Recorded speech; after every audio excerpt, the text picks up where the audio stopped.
한 주 동안 강추위가 경남을 꽁꽁 얼렸습니다. 다행히 날씨는 많이 풀렸습니다. 1월 마지막 날 뉴스 인사이더 시작하겠습니다. 첫 소식입니다. 경남 지방의 경기 침체가 심상치 않습니다. 경기 침체는 대규모 감원으로 이어지고 있는데요. 조선업계를 시작으로 일반 제조업까지 경남 전역으로 여파가 확대되고 있습니다. 하지만 대책을 세우기가 쉽지 않다는 점에서 그 심각성이 더합니다. 뉴스 현장에서 그 실태를 취재했습니다.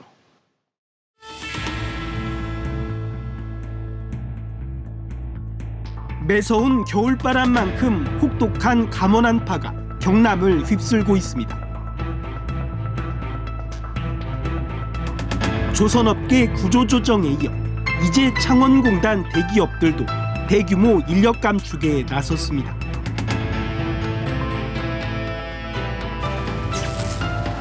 생존 위기에 놓인 기업들의 불가피한 선택이라지만 근로자들의 고용 불안과 실직의 고통은 극심합니다. 고식만 쳐다보고 웬만한데 좀 걸어가면서 사인해보고 이런 상태로 집이 좀 불안해서 참 위험한 생각까지 할 정도로 압박감이 오더라고요.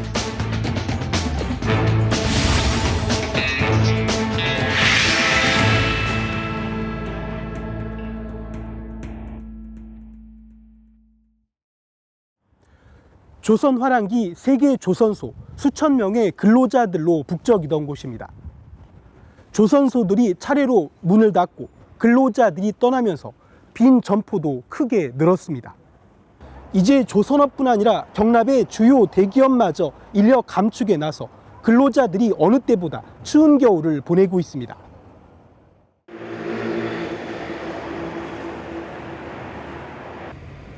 통영지역 중영조선소 3곳 근처에 있는 상가 건물입니다.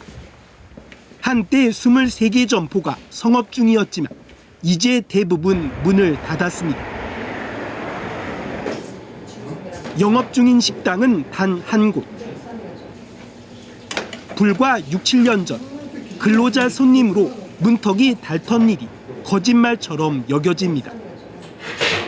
저희 집에서는 줄로 서가고 이래 밥을 먹을 정도로 되고 사람을 못 받을 정도 되고 기다리고 이러고 있었어요. 그 조선소가 지금 문을 닫고 나니까 통영 시내도 시내지만 도남동 이 자체가 완전 경기가 엉망이고 모든 가게 문을 얼추 다 닫고 있습니다. 상권이 꽁꽁 얼어붙은 것은 조선 경기와 직결됩니다.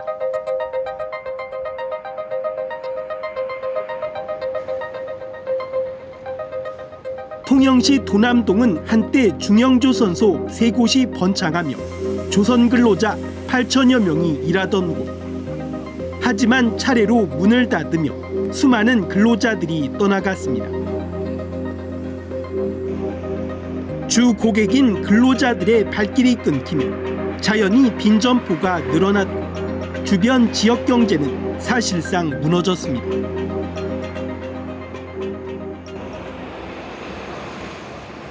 차가운 겨울바람이 세차게 몰아치는 가운데 천막 속에서 근로자들이 옹기종기 모여 라면으로 점심 끼니를 때웁니다.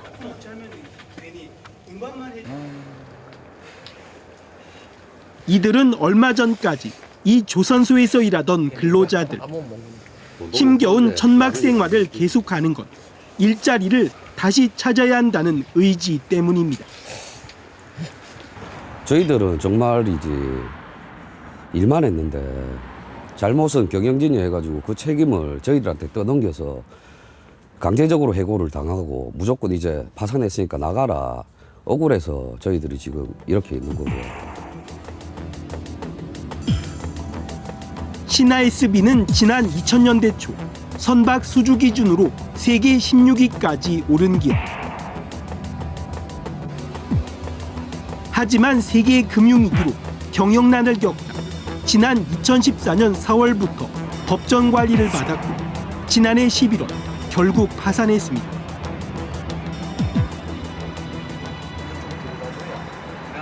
한때 4천여 명에 달하는 근로자들은 뿔뿔이 흩어졌고 이제 23명만 남아 복직이란 희망의 끈을 놓지 않고 있습니다. 하지만 현실은 냉혹합니다. 길게는 1년 반 동안 급여를 못 받다 보니 경제적인 어려움이 너무 큽니다. 어머니도 버스비가 없어가지고 좀 걸어 다니시고 그런 적도 있으신가 보더라고요. 우리 애한테도 용돈도 넉넉하게 주지도 못하고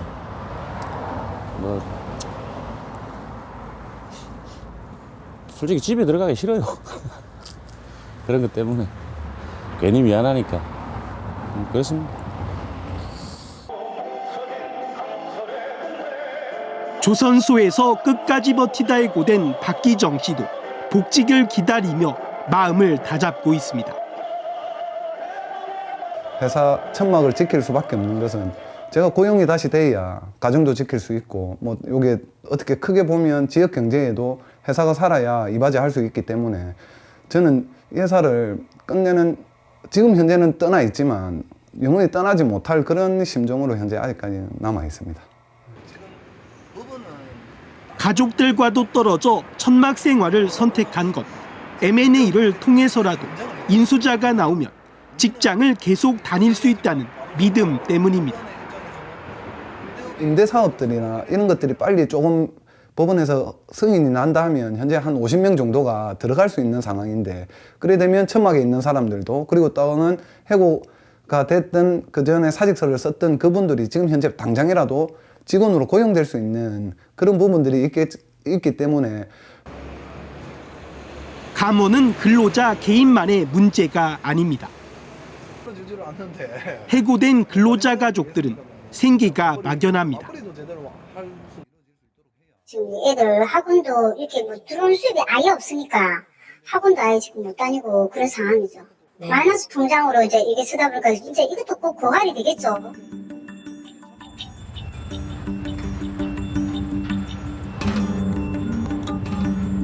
계속된 조선 경기 침체 여파는 견고하기만 할 것 같은 대형 조선소에도 닥쳤습니다. 지난해 3분기까지 4조 원대의 적자를 기록한 대우조선해양은 지난해 본사 임원을 10명 이상 줄였습니다.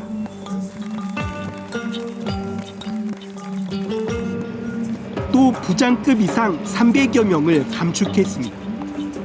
이제 대형 조선소의 정규직 직원마저 해고에 안심할 수 없게 된 겁니다. 실질적으로 이제 정규직이 생산직이든 사무직이든 이 사람들이 고용이 엄청나게 좀 스트레스 받는 거죠. 그래서 사무직군들은 실질적으로 뭐 그걸 갖다가 온전히 받아들인 거죠. 그거는 노동조합이 없다 보니까. 지난해 3분기까지 1조 원대의 적자를 기록한 삼성중공업도 지난해 임원을 30% 이상 감축했습니다. 또 상시, 희망퇴직제 등을 통해 인력을 줄이고 있는데 지난해에만 200~300명이 회사를 떠난 것으로 알려졌습니다. 처음에 해고 통보를 받았을 때 정말 절망했습니다. 뉴스로만 이렇게 듣다가 내한테도 이런 일이 생기는구나 라고 생각을 하니까 앞으로 어떻게 살아가야 되나 이런 부분이 정말 막막했습니다. 정규직까지 감축되는 마당에 사내 협력업체 근로자들의 실직 위기는 더 큽니다. 그러니까 보통 뭐 3개월, 뭐 짧게는 뭐 한 달도 하고 한 달도 안 되는 케이스도 있어요. 그리고 뭐 어쨌든 일을 하려고 들어갔다가 뭐 업체하고 뭐 안 맞거나 이래 해버리면은 한 달도 제대로 일 못 하고 쫓겨나고 이런 경우 예사한 거죠. 그러니까 이게 뭐 해고라는 개념도 없어요. 어떤 의미로 보면은 그냥 뭐 물량 없으면은 뭐 그냥 그대로 나오는 겁니다. 이게요. 사내 협력업체에서도 임시직 근로자들은 해고와 함께 임금체불이 발생하기도 합니다. 뭐 그라인드 이런 거 잡고 이러면서 위험한 작업 많이 하는데 거기다가 보조공이라서 힘든 일은 제가 다 하는데 그렇게 힘들게 일하고 돈 못 받으니까 이건 좀 많이 부조리하다고 생각해요. 더 큰 문제는 이 같은 대규모 조선 인력 감축과 일감 축소로 김해와 밀양 등 경남 곳곳에 산재한 600여 개 조선협력업체 근로자들의 고용 불안으로 고스란히 이어지고 있다는 점입니다. 저희야 뭐 일이 줄어드니까 뭐 인원을 좀 줄일 수밖에 없는 그런 상황이지만은 모기업들의 대기업들이 지금 제대로 원활하게 안 돌아가면은 그 밑에 하청 중소기업 당연한 거 아닙니까? 다 같이 어려운 거니까. 지난해 국내 대형 조선 3사가 구조조정과 정년 퇴직 등으로 줄인 임직원 수는 3천여 명으로 추정됩니다. 여기에 중소형 조선사와 협력사까지 합치면 지난해 일자리를 떠난 조선업 종사자는 5천여 명에 달합니다.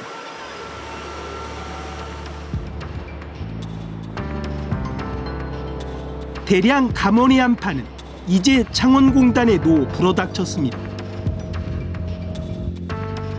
두산 인프라코어는 창원에서만 350여 명이 지난해 희망퇴직으로 회사를 나와야 했습니다.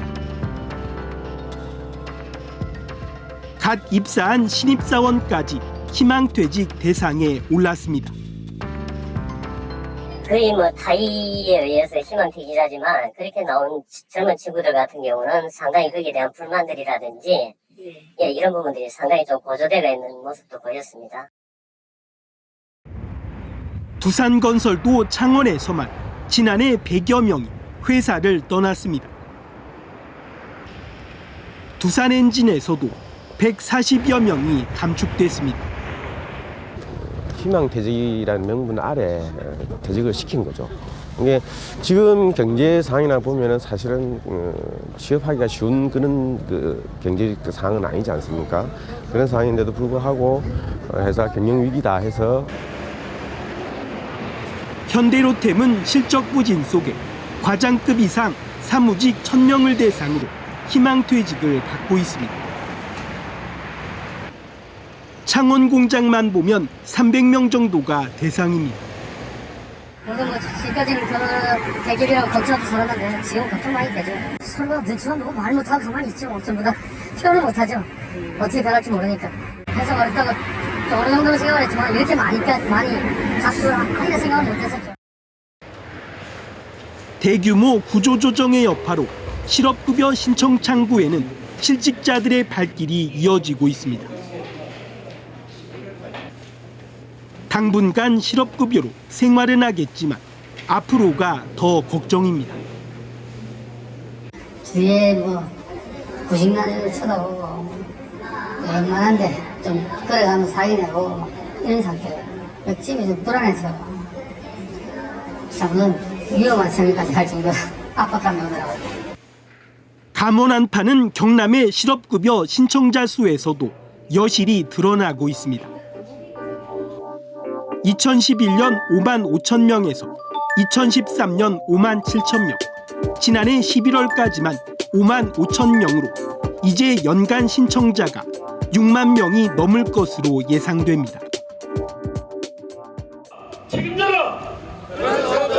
문제 해결 노동부가 책임져라! 노동부가 책임져라! 대규모 인력 구조 조정에 노동계에서는 우려의 목소리가 커지고 있습니다. 우리나라의 기업들의 행태를 보면은 여전히 일방적입니다. 일방적인 책임 전가와 인원을 정리하는 방식으로만 기업을 살리고자 하는데 그것은 기업을 살릴 수도 없을 뿐더러 사회적으로도 책임을 다하지 않는 것이다. 현재 경기가 더욱 어렵고 어려운 경기는 자영업 시장으로 그대로 영향을 미쳐서 소비까지 위축이 되고 있습니다. 한국 경제가 사실상 파탄이 나고 있는 거죠. 이런 때일수록 노동자들의 고용을 더욱더 보호하고 지난해 9월 27년 넘게 다니던 대기업에서 희망퇴직을 한 권정범 씨. 회사를 처음 나갈 때 막막했지만 평소 식당 운영에 관심도 있었던 터라 지인이 운영하던 가게를 넘겨받았습니다. 한편으로 보면 이제는 나가기로 결정됐기 때문에 이제는 뭔가 희망을 가지고 할 일을 찾아야 되겠다. 그리고 내가 하고 싶은 일을 해야 되겠다. 권 씨는 식당을 연 지 얼마 되진 않았지만 준비했던 또 하고 싶은 일을 하면서 과거 회사에 다닐 때 못지않은 수익을 올리고 있습니다. 나오면은 어떤 분야에 내가 또 이런 또 뭐 창업을 하든지 또는 어떤 또 재취업을 하든지 할 수 있는 어떤 그 방향이 있구나 하는 걸 한번 좀 생각을 해보고 나오시면 나오더라도 큰 그 부담이 되지 않을 거라는 생각이 들고요. 하지만 권 씨와 같이 직장에서 갑자기 나온 뒤 바로 만족스러운 일자리를 찾는 경우는 드뭅니다. 대부분 재취업이나 창업에 어려움을 가질 수밖에 없습니다. 최근 감원 안타로 실직한 근로자들을 위한 대책이 필요한 이유입니다. 기업체에서 어떤 구조조정에 따라서 뭐 좀 인력이 좀 남아서 이제 혹시 나오시게 되는 분들의 경우에는 정부라든지 지방자치단체가 뭐 주도가 되어 가지고 새로운 산업 분야에 적응할 수 있는 그런 취업 교육이 필요할 걸로 그렇게 생각이 듭니다. 전 세계적인 경기 침체 속에 적자 기업이 속출하면서 기업들은 자구책으로 인력 감축에 나섰습니다. 또 조선업을 비롯해 이 같은 대규모 인력 구조 조정은 여전히 진행형입니다. 경남 지역 기업들에 불어닥친 유례 없는 대규모 감원 폭풍. 근로자들은 어느 때보다 혹독한 겨울을 맞고 있습니다.